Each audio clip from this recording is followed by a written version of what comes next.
What's up, family? Happy Tuesday to you, and thank you for being here for this day's edition of the Daily Rise. I'm so excited to continue to build upon what we started yesterday. Small is big. I want to talk to you today about change who you are with one small move.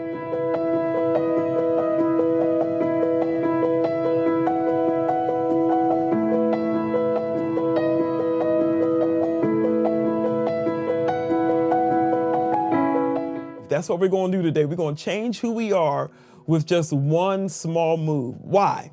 Because identity doesn't change through pressure.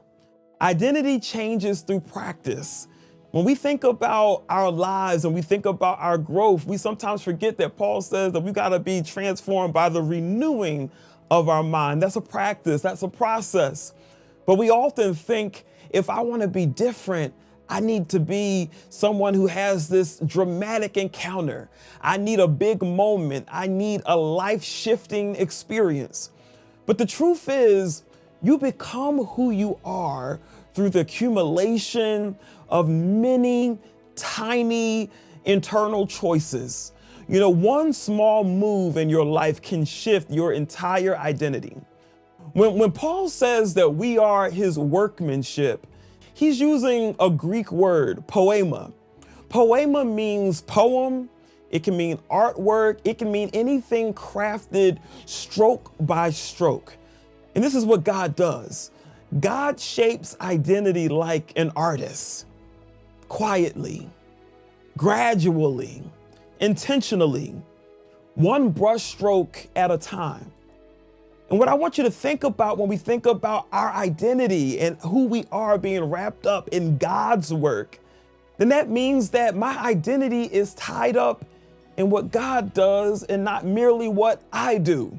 That means that I have to resist the pressure and the stress to try to define myself on my own terms, especially trying to define myself in grandiose ways, making impossible goals and things that only come back to bite me. I have to understand that that's God's work in my life and not my own.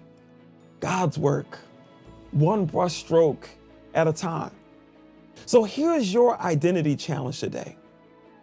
Choose one small move that aligns you with the person you're becoming. You know, for you, maybe that's recentering your identity in God and thinking about who you are in God and in God's word before you pick up your phone each morning. You know, honestly, that can be King Me Daily Rise. Or maybe for you, it might be speaking one kind word to yourself every day. Maybe that's silencing the negative thoughts about who you aren't in this world. Or maybe it could be something as small as beginning one tiny habit that the future you would be proud of. Identity shifts happen when you behave like the person you're becoming, not the person you've been. One small move today literally can rewrite the story that you tell yourself tomorrow. If this helped you in any way, grab this week's Rise Roadmap. It'll have the entire week for you all in one place, and it'll help you follow along each day and stay centered on what we're building together here at King Me. All you got to do is go to kingmemovement.com/rise. See y'all tomorrow. Live Royal, fam. Love y'all.